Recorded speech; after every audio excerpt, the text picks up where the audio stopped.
All right, everyone. Yesterday, Trump did that thing where he says two different fairly major things, one of which I strongly agree with and the other of which I totally disdain. I condemn Trump's comments with regards to the Golan Heights. Golan Heights do not belong to Israel. I don't even think Israel claims full sovereignty over them. They just say, well, we're going to occupy it perpetually because of military things. Syria is still a threat to us, so we're not leaving, basically. I don't think they've ever said officially annexed it or anything. Why the fuck would we recognize the sovereignty of Israel over the Golan Heights? It was land that they conquested for a strategic purpose. That war is over. Syria does not have the ability to threaten Israel. Look, Israel is a nuclear power. It has dozens of high-level, multi-megaton warheads to use. Syria does not have an existential nuclear program. The Israelis back in, I think, 2006 bombed their one reactor with a stealth bomber and completely destroyed it. Syria is at the Stone Age when it comes to nuclear technology. Even Iran is not a significant threat. When people talk about the sort of geostrategic tension in the region, they always forget that Israel is the only one in the region with nuclear capabilities. Egypt, big military, fairly sophisticated, has all sorts of U.S. surplus. They don't have nukes.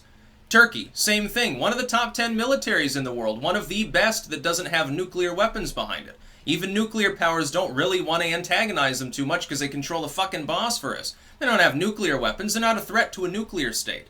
It's like there are all of these states around that they have halfway decent military capabilities, but they're not going to do anything to Israel. It would be suicide. If Syria right now were to physically threaten Israel, say, okay, we're marching in, we're going to, I don't know, eradicate these people because of a war decades ago, or some stupid fucking shit like that, the U.S. would get involved. And we're the number one military power. We'd have fucking bombers in the air and 1 million troops there. You know it.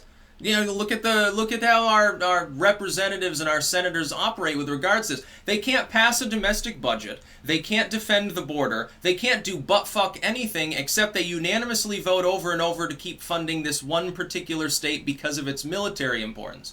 But Golan Heights is not important to U.S. policy. There is no Syrian threat to Israel. Assad is not insane enough to antagonize the Israelis. If anything, if there was a withdrawal from Golan and a peace accord or something like that, probably he'd more or less want to be their best friend. He'd say, oh, well, you know, great, maybe they can defend me. Because the Russians don't seem to be always able to do that completely. They might end up in the fucking Western sphere over the issue.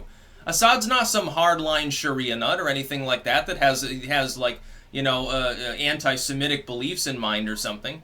I'm sure that he looks askance to the fact that Israel has held territory that belongs to Syria for a very long time for no reason. There's never been... Back in the 80s, there was a Pentagon report. They declassified it like 3 years ago that said, yeah, the Israelis have managed to develop a fully modernized nuclear program on par with what you see in the UK or France. We're talking multi-stage weapons, fully modern thermonuclear weapons. We're not talking about the Nagasaki. We're not talking about some of the early boosted fission that you had with the earlier weapons designs. Fully modern. They were taken from the United States. They were taken from the United States by Israeli spies along with shit tons of nuclear triggers able to detonate the weapons. A fully modern, fully armed, fully operational nuclear system that's capable of destroying the entire Middle East. Don't tell me that they feel threatened by Bashar al-Assad, and for Trump to come out and say, well, Golan belongs to Israel, we should recognize the sovereignty. No, it's not sovereign piece of Israel. It's an occupied chunk of land that they never want to get rid of. That's basically what it boils down to.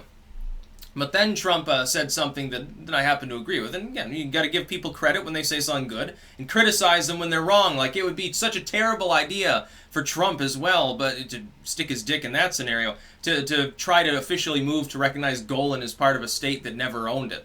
But then he came out and said, well, I am going to sign off this executive order to promote free speech in colleges, basically to strip federal funding from a school if it doesn't abide by the First Amendment, if it is attempting to prevent students from remarking on politics, from otherwise lawful activities with regards to gathering, basically anything under the First Amendment, their right to put things online. If it doesn't conform to that, then that school will lose funding. I absolutely support it. It is an excellent move. It should be further.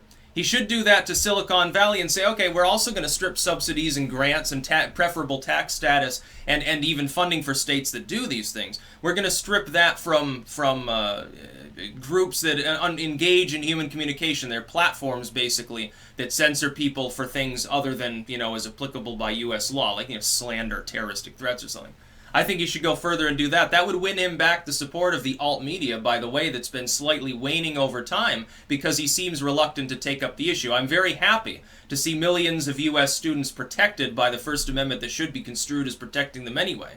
The problem with that is that the courts will get involved. You can watch the Ninth Circuit will issue an injunction. He will have to put it before SCOTUS and/or he'll give up. That's what'll happen. That's what's happened all along. He has a good idea. He puts it forth. The courts block it. They're trying to obstruct because the legislature can't. The legislature can't do that because if the legislature came out and said, no, we don't want free speech on our campuses, they would look shitty now, wouldn't they? Arguing against freedom is never really that good a political strategy. So there's a workaround. They call up their friends in the Ninth Circuit, can you issue an injunction, please? And then they just stall it out with lawsuits for the next 10 years or something. And so nothing ever fucking gets accomplished. Yes, the Ninth Circuit does desperately need to be reined in. Some would say, on the other side, they'd say, well, the Fifth Circuit needs to be reined into. Okay, rein them all in. They're obstructing the government at this point. They're preventing college students from being able to speak freely. And someone asked me about the BDS thing. They said, well, will this cover, because Trump is in support of the anti-BDS stuff. As far as if you read the BDS stuff, it's really more about businesses and things like that. It would affect schools, definitely, but it wouldn't affect the students. Like, the student's not going to get in trouble for saying that they support Palestine or something. This has to do with further activities. However, it is an inconvenience for the First Amendment. It is an imposition. I don't support the anti-BDS legislation. It is unconstitutional. It should be struck down immediately. Yeah, I would say my hope is that this would be construed as protecting them too. It'd be funny if Trump's executive order undercut a bill that he himself supported and helped to promote. It'd be really funny. It would be a good thing too, because that particular bill is a piece of trash. That's about all.